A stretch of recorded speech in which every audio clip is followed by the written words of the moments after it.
미국에서 유학 생활을 하면서 저에게 습관 아닌 습관이 하나 생겼습니다.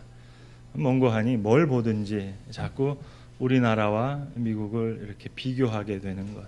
그런 습관이 생겼습니다. 20여 년 전에 처음 미국에 갔는데 모든 게 신기한 거예요. 보는 것마다 모든 게 신기합니다. 하다못해 우리는 구두 닦기가 많잖아요. 근데 미국에 가니까 구두 닦기가 별로 없더라고요. 그것까지 신기하더라고요. 그래서 한번 친구에게 물었습니다. 우리는 왜 사무실까지 다 와서 구두 광내고 해주잖아요. 왜 여기는 구두 닦는 게 없느냐 했더니 미국 친구가 하는 말이 아니 자기 손 있는데 자기가 닦으면 됐지.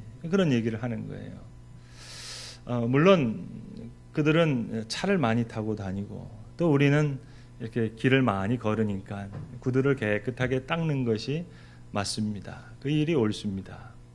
그런데 그 미국 사람들은 구두 수선집이 많더라고요.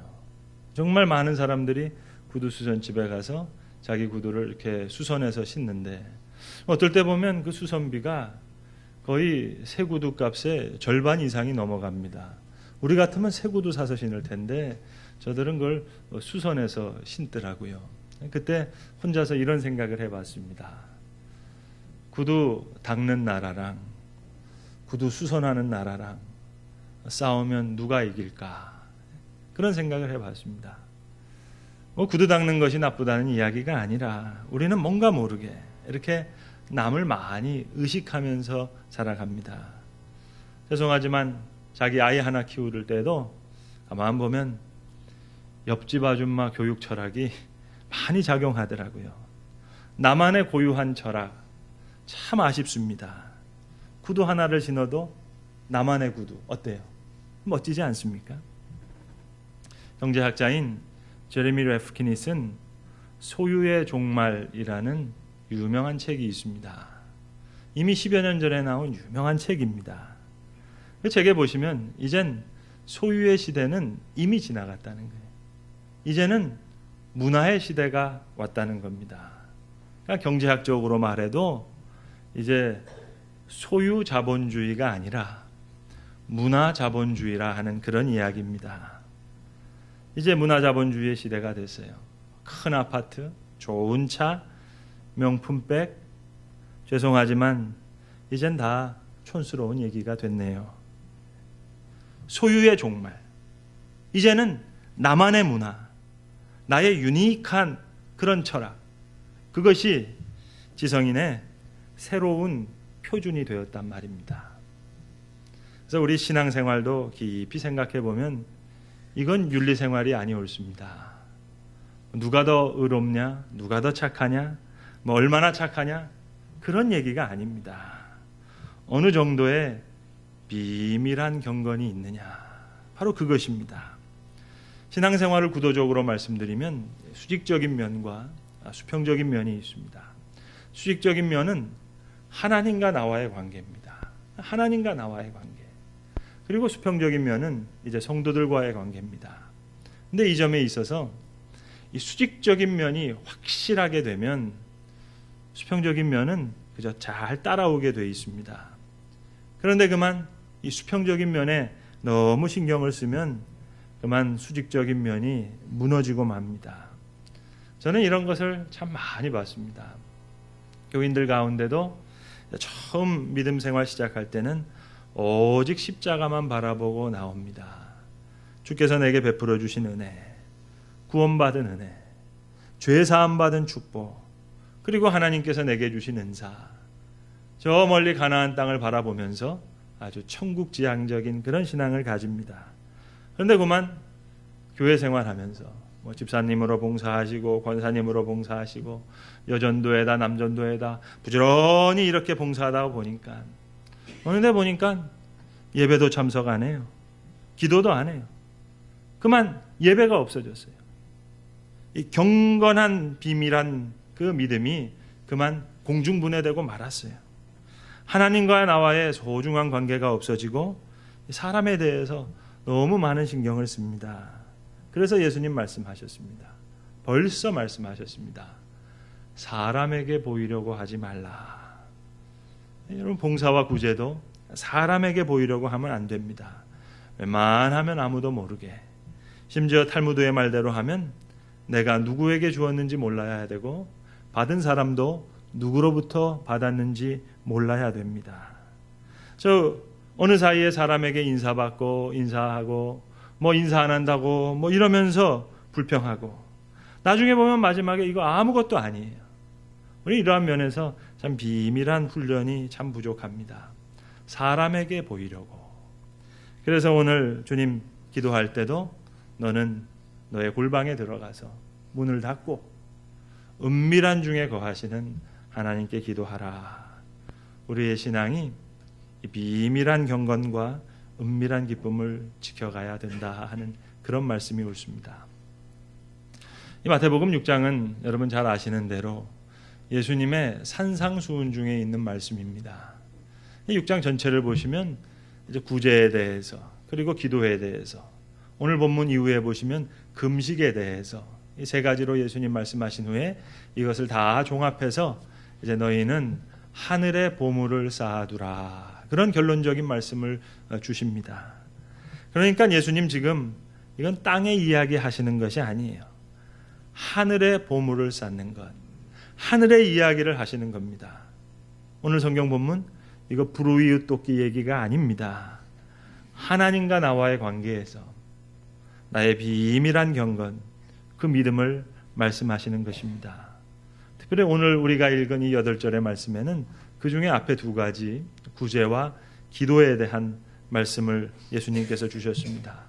그러나 이 구제와 기도도 두 가지 다른 이야기가 아닙니다. 오늘 예수님께서 하시는 이 구제는 불쌍한 사람과의 관계가 아니니까는요. 하나님과 나와의 관계니까는요. 하나님의 은혜가 너무 감사해요. 내가 받는 자리에 쓴 것이 아니라 베푸는 자에 설 수 있다는 것, 이게 얼마나 감사한지 몰라요. 그저 어린아이처럼 유치한 입장에서 생각하면 받는 자리가 좋다고 하겠지요. 그러나 다소라도 베풀 수 있는 자리에 섰다는 것이 이게 얼마나 감사한 일입니까? 고로 베풀 때에 조심하라 하는 것입니다. 우리는 다소간의 물질을 주면서 받는 사람의 마음을 부끄럽게 해서는 안 됩니다. 여러분, 입장을 바꿔놓고 생각하면 확실하지 않습니까? 우리가 아무리 아쉬운 일이 있어도 받는 것은 싫습니다. 누가 주겠다고 해도, 내가 좀 어렵더라도, 친구가 도와준다고 해도 차라리 굶는 게 낫지. 받고 싶은 마음이 없어요. 우리는 구제하는 입장만 생각하지만 구제받는다는 것도 이것도 참 입장이 쉬운 것이 아닙니다.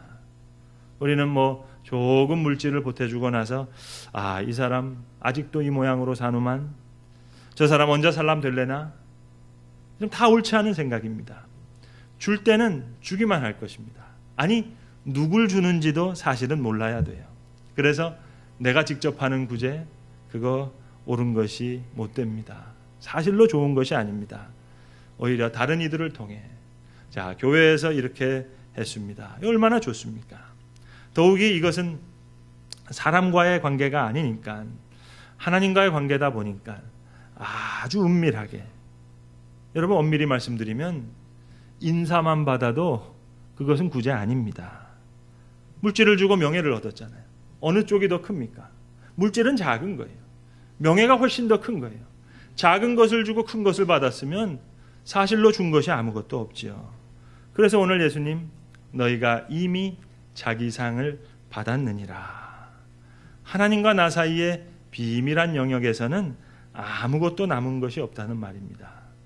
오늘 헬라어 언어에 나오는 미스톤이라는 이 단어는 상이라는 말로도 번역되지만 우리가 지불하고 받는 영수증, 그걸 이야기할 때도 미스톤이라는 말을 씁니다. 이미 지불 완료됐다는 거예요. 자, 좋은 일 했지만 그걸로 끝이에요.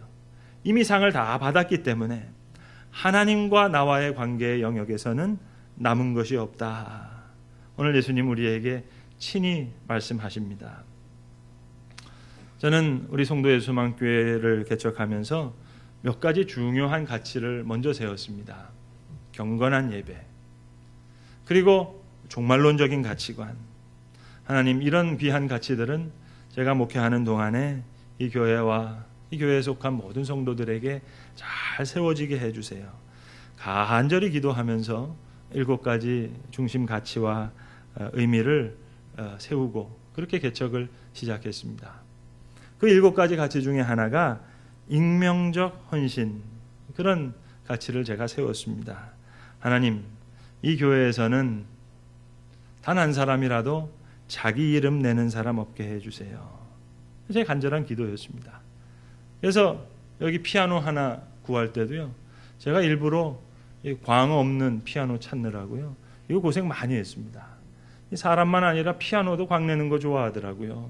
그래서 이 피아노 회사 전국 매장을 찾아봤더니 이 광 없는 피아노는 사람들이 찾지도 않고 안 팔려서 없어요. 전국 매장에 안 팔리는 거 딱 하나 있는 거, 그거 갖다 놨습니다. 좀 고집스럽지만 익명적 헌신을 강조하고자 강대상도 광이 없게, 스테인드 글라스도 없게, 창문도 오히려 다 막고, 자, 예배당 바닥도 광 내지 말라, 대리석 하나도 일부러 광 다 빼고 가져오시라, 그렇게 제가 고집을 부렸습니다. 익명적 헌신, 하나님 주의 자녀들이 이 은밀하고 비밀한 경건을 쌓아가게 해주세요. 그게 제 기도였습니다. 간절한 기도였습니다.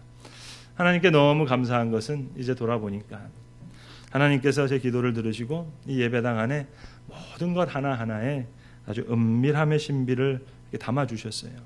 오늘도 우리가 오르간 귀한 소리를 들으면서 찬양했습니다. 이 오르간 하나님께 바치신 우리 장로님, 우리 교회에 한 번도 나오셔서 예배하신 적이 없으십니다. 언제든지 오실 수 있는 분이에요. 그러나 그분 일부러 오지 않으셨어요. 왜요? 익명적 헌신의 기쁨을 누리시기 위해서.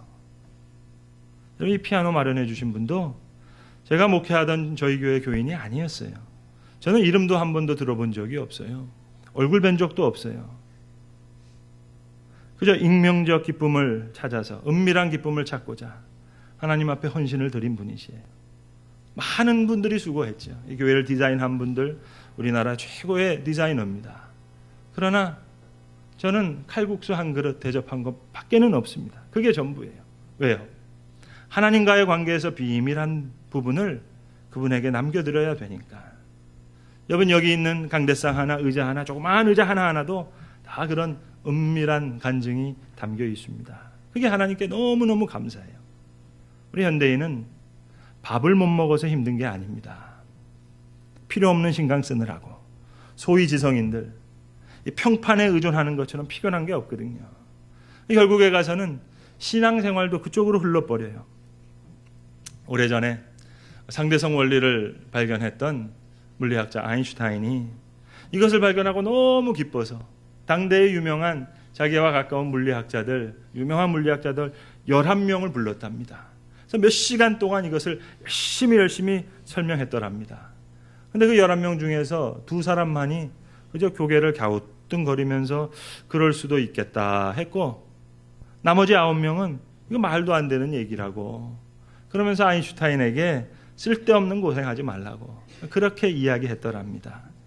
아인슈타인의 입장에서는 이거 기가 막힌 건데 이거 왜 모르나, 가슴이 터질 것 같았어요. 그러나 여러분, 따지고 보면 깨달음도 나만의 것입니다. 이거는 다른 사람이 동참할 수 없는 거예요. 깨달음 뿐이겠어요? 사랑도 비밀한 거예요. 믿음도 비밀한 거예요. 기도도 비밀한 거예요. 그런데 우리는 그만 이상하게 타인 주도적인 인간으로 변해버렸습니다. 그래서 사람들은 젊게 보이네요, 그러면 좋아하세요. 그러나 여러분, 그렇다고 젊어졌습니까? 내 나이는 정해져 있는데 좋아할 게 없네요. 젊어지셨네요. 그 얘기는 늙었다는 얘기니까는요. 안 그렇습니까? 남의 생각에 이리저리 끌려다니는 통에 자기 자신은 다 증발하고 이거 지금 껍데기, 헛개비만 남았습니다. 요즘 사회에서 투명성 이야기하지만 사실 그 말도 별로 반갑지 않네요. 그것도 남을 의식한 말이니까요.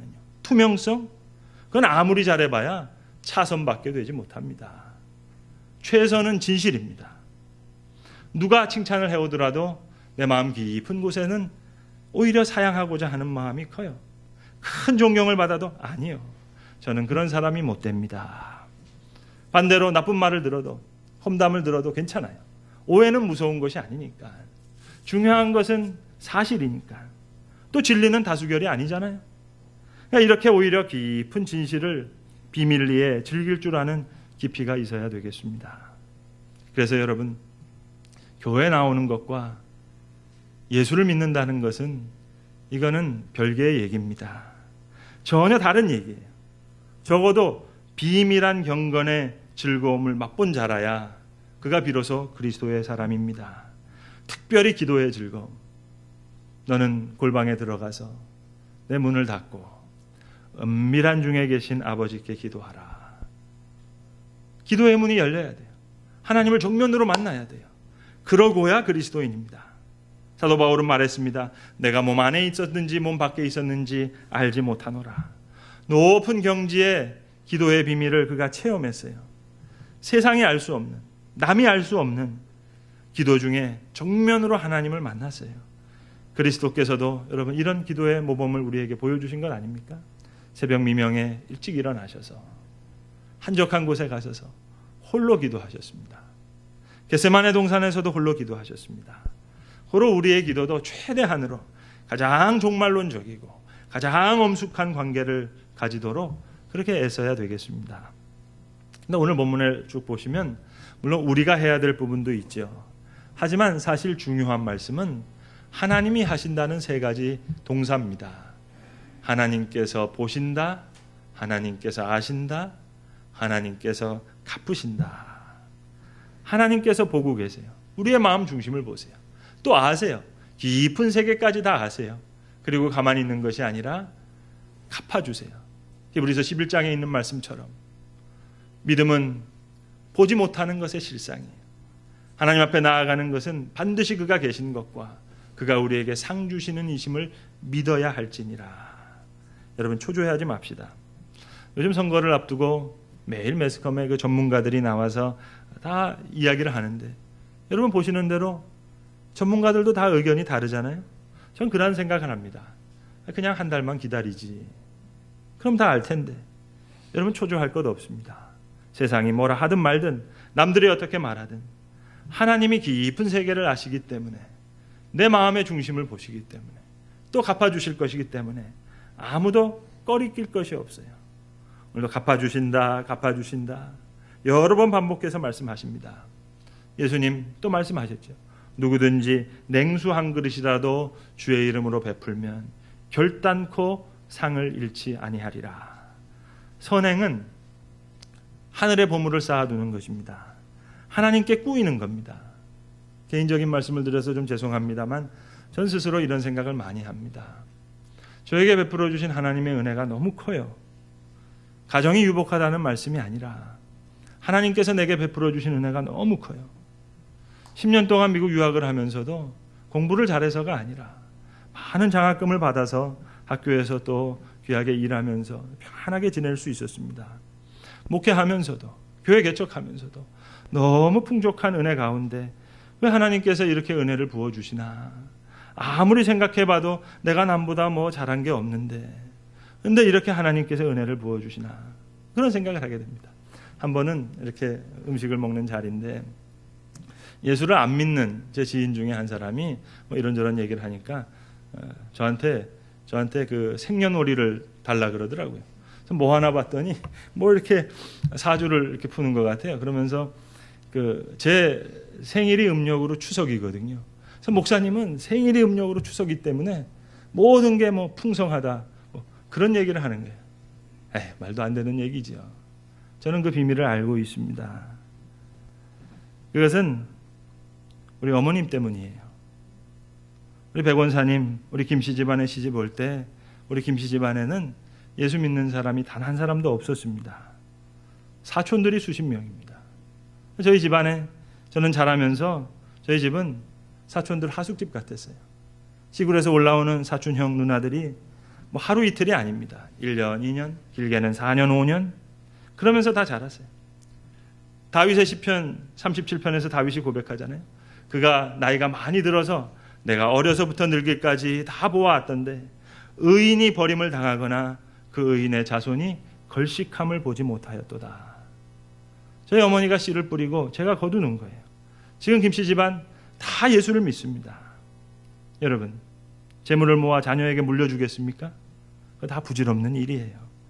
진정 자식이 부하기를 원하신다면 오늘 은밀한 중에 선을 행하세요. 사랑은 신비로워야 합니다. 은밀해야 합니다. 예전 교회에 있을 때 여러분 잘 아시는 베스트셀러 그 연탄길의 작가 이철환 씨를 모시고 간증을 들은 적이 한 번 있습니다. 이분 이제 나이가 50이 되신 쌍문동에서 야학을 하시는 서울 수유동교회 집사님이신데 이분의 글에는 여러분 아시는 대로 은밀한 사랑의 이야기가 많잖아요. 이분의 간증을 들으면서 이 모든 그 일들 속에 그분의 깊은 신앙의 뿌리가 있다는 것을 그렇게 알게 됐습니다. 이분이 들려주는 자기 결혼식 이야기는 제가 언젠가 한번 설교 시간에 말씀드렸습니다만 언제 들어도 감동이 돼요. 자기 결혼식 날, 결혼식이 다 끝나도록 자기가 친하게 지내는 친구 형주의 얼굴이 보이지 않더랍니다. 결혼식이 다 끝났는데 보이지를 않는 거예요. 결혼식이 다 끝나고 결혼식장 로비에 있는데 친구 아내가 숨을 헐떡거리면서 고속도로가 너무 막혀서 8시간 넘게 걸렸다고. 예식이 다 끝나버렸네요. 그러면서 숨을 몰아쉬면서 성민이 아빠는 못 왔는데 이 편지 전해드리라고 해서 왔어요. 엄마 등 뒤에서 아기는 곤히 잠들어 있는데 그 친구의 편지는 이랬다는 겁니다. 철아나 형주다. 나 대신 아내가 간다. 내 아내 눈동자에 내 모습 담아 보낸다. 하루 벌어야지 하루 먹고 사는 리어커 사과장수 인생이라 이 좋은 날 너와 함께 할 수 없음을 용서해 다오. 오늘 사과를 팔지 않으면 우리 성민이가 오늘 굶어야 된다. 어제 아침부터 밤 12시까지 온종일 추위와 싸워 사과 판 돈이 13,000원이다. 그러나 난 슬프지 않다. 아지랑이 몽기몽기 피어오르던 날 너와 함께 흙속을 뚫고 나오는 푸른 새싹 보면서 희망을 같이 노래했던 시절이 있었기에 개밥 그릇에 떠있는 별이 돈보다 더 아름다운 거라고 울먹이던 네 얼굴, 옛날 얼굴이 생각나서 아내 손에 사과 한 봉지 들려보낸다. 지난밤 노란 백열등 아래서 제일로 예쁜 놈들만 골라냈다. 신혼여행 가서 먹어라. 좋은 날 너와 함께 할 수 없음을 마음 아파하며 멀리 땅끝 해남에서 친구가 10,000원짜리 한 장, 1,000원짜리 3장, 이 13,000원 축의금을 받아들고 결혼식장에서 자기가 울면서 식지도 않는 사과 우적우적 깨물어 먹던 그날이 너무 아름다웠다는 거예요. 성도 여러분, 생이 우울하세요? 살맛이 없습니까? 이유는 간단합니다. 진단도 간단합니다. 그러나 실천이 어렵습니다. 그것은 은밀한 사랑이 없어서 그렇습니다. 사랑은 은밀한 것입니다. 은근하게 쌓이는 것으로 충만해야 합니다. 겉으로 드러나는 것은 많은데 알맹이가 없어서 속빈 강정 같은 우리를 지켜주시기 위해서, 그리고 모든 허무함과 무상함을 이기게 하기 위해서 예수님 오늘 우리에게 친히 말씀해 주십니다. 너는 골방에 들어가서 내 문을 닫고 은밀한 중에 계신 내 아버지께 기도하라. 은근한 사랑, 비밀한 기도, 이 은밀한 감격을 하나님은 우리에게 원하시는 것입니다. 기도하겠습니다.